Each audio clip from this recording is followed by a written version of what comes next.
नमस्कार दोस्तों, जय माता दी। स्वागत है आप सबका मेरे YouTube चैनल पे। तो चलिए वीडियो शुरू करते हैं। राधा रानी या राधे गोविंद। राधे राधे कहत ही सब विधाया मिट जाए, कोटि जन्म की आपदा श्री राधे कहे से कट जाए। श्रीमती राधा रानी भगवान कृष्ण के प्रत्यक्ष प्रतिरूप है। वह सभी देवियों के लिए केंद्रीय आंकड़े हैं। उनमें से भगवान के सर्व आकर्षक व्यक्तित्व को आकर्षित करने का सारा आकर्षण है।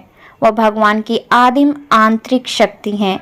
वह भगवान कृष्ण की मुख्य सहयोगी और भक्त है और सभी देवी देवता में सर्वोच्च देवी श्रीमती राधा रानी सर्वोच्च देवी हैं।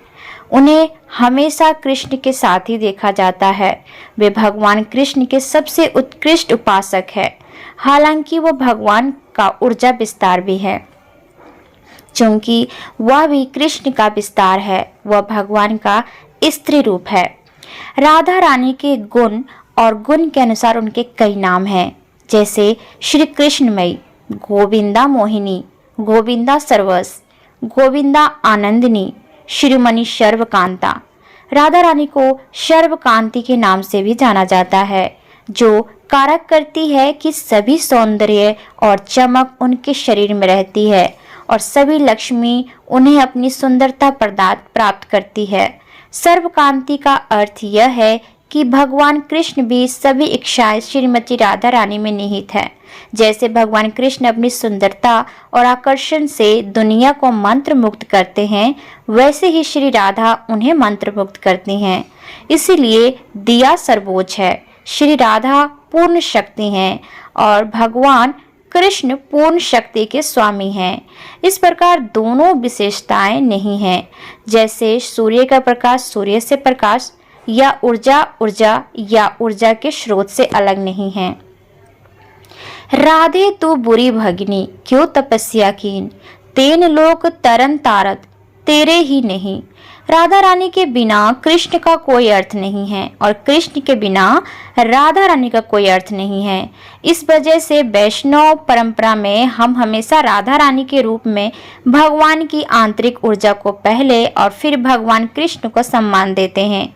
इस प्रकार उन्हें राधा कृष्ण या अन्य नामों से सीताराम, लक्ष्मी नारायण आदि के रूप में भी जाना जाता है। इस तरह राधा और कृष्ण एक हैं, लेकिन जब भगवान कृष्ण आनंद लेना चाहते हैं तो वे स्वयं को राधा रानी के रूप में प्रकट करते हैं। अन्यथा ऐसी कोई ऊर्जा नहीं है जिससे कृष्ण स्वयं के बाहर सुख को प्राप्त कर सके।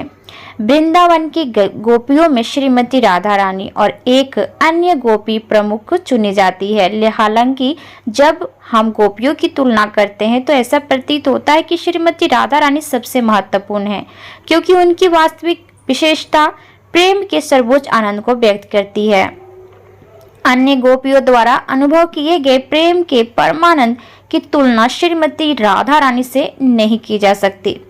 वृंदावन के पेड़ को मरम न जाने कोई, जहाँ दाल दाल या पतझर पे श्री राधा राधे राधे होई। यह भी वर्णित है कि भगवान की प्रेम की शक्ति को हादिनी कहा जाता है।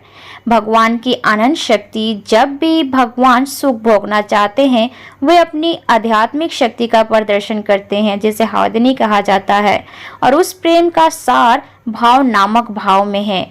उस भावना का अंतिम विकास महाभाव या महान भाव है। महाभाव आनंद शक्ति से भरा है और भगवान कृष्ण के लिए सर्वोच्च प्रेम की एक प्रदर्शनी है। श्री राधा रानी महाभाव में पाई जाने वाली उनका पारलौकिक अवतार है। उनका मन, इंद्रियां और शरीर के प्रति सर्वोच्च प्रकार के प्रेम में डूबा हुआ है। वह इतना ही आध्यात्मिक है जितना कि स्वयं भगवान। वास्तव में आयतनी शक्ति के अवतार होने के रिश्तेदार भगवान की आनंद देने वाली ऊर्जा वह भगवान के लिए आनंद का एकमात्र स्रोत है।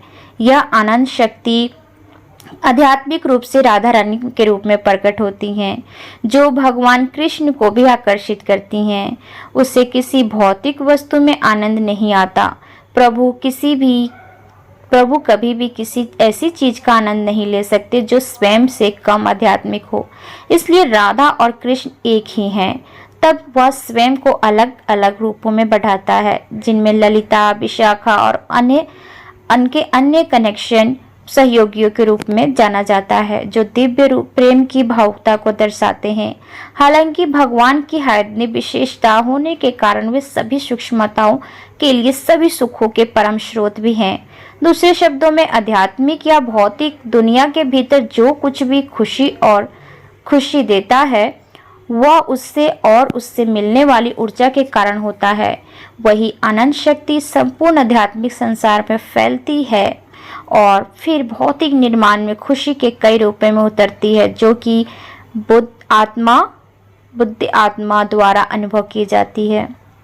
हालांकि इसे अलग अलग नामों से हटकाया जा सकता है और मिश्रित तरीकों से देखा जा सकता है। हम सभी भगवान के अंश हैं। हमारे भीतर भी वह 1 मिनट तक आनंद लेने की क्षमता रखते हैं, लेकिन हम भौतिक दुनिया में इसका आनंद लेने की कोशिश कर रहे हैं।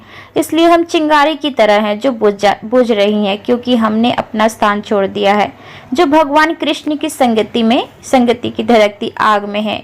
श्रीमती राधा रानी का वर्णन करते हुए गोस्वामी द्वारा विद्गत माधव में भी कहा गया है, श्रीमती राधा रानी की आंखों की सुंदरता विकसित नीले रंग के फूलों की सुंदरता को जबरन नष्ट कर देती है और उनके चेहरे की सुंदरता पूरी तरह से एक संपूर्ण जंगल की सुंदरता से बढ़ा है। कमल चढ़ गया है। उनके शरीर की कांति सोने को भी तकलीफ दे स्थिति में डाल देती है। इस प्रकार श्रीमती राधा रानी की अद्भुत सूक्ष्म सौंदर्य वृंदावन को जागृत करती है। यद्यपि चंद्रमा की दीप्ति धारण में रात्रि में दीप्तिवान होती है, दिन में यह क्षीण हो जाती है। इसी तरह हालांकि कमल दिन के समय सुंदर होता है, रात में यह बंद हो जाता है। लेकिन हे मेरे मित्र, मेरी सबसे प्रिय श्रीमती राधा रानी का चेहरा दिन और रात दोनों समय में हमेशा अति सुंदर रहता है। इसलिए उनकी मुख की तुलना किससे की जा सकती है। जब श्रीमती राधा रानी मुस्कुराती हैं तो होती हैं खुशी की लहरें उनके गालों पर आ जाती है और उनके धनुषाकार भौहें कामदेव के धनुष की तरह नृत्य करती हैं। उनकी दृष्टि ऐसी मनमोहक है कि जैसे नाचती हुई भौरें नशे के कारण स्थिर रूप में हिल रही है। राधा रानी के कुछ असीमित दिव्य गुण हैं। वह शर्मीली हैं, वह चालाकी करती हैं, वह बहुत प्यारी हैं, वह अत्यधिक रूप से मुस्कुराती हैं, वह हमेशा शांत रहती हैं, वह हमेशा गंभीर रहती हैं, वह मुख्य गोपी हैं, उनकी आंखें चमकीली हैं, उनकी वाणी मनमोहक है, अपनी जो जिंदगी है उसको खुशी से जीती हैं। वह गाने में भी बहुत निपुण हैं, वह बहुत आज्ञाकारी हैं, उनके पास सुंदर शुभ रेखाएं हैं, वह गोकुल में प्रेम संबंध का भंडार है, वह अपनी शारीरिक गंध से कृष्ण को पसंद करती हैं, वह अपने दोस्तों के प्यार के प्रति बहुत अनुशासित रहती हैं, वह मामूली भक्तों में सबसे प्रसिद्ध हैं, वो मजाक करने और अच्छा बोलने में बहुत अच्छा महसूस करती हैं, वह परमानंद प्रेम के सर्वोच्च स्तर पर स्थित हैं। उम्मीद करती हूँ आज की वीडियो आप सबको अच्छी लगी होगी। तो चलिए मिलते हैं ऐसी ही अगली वीडियो में, तब तक के लिए आज्ञा दीजिए। धन्यवाद।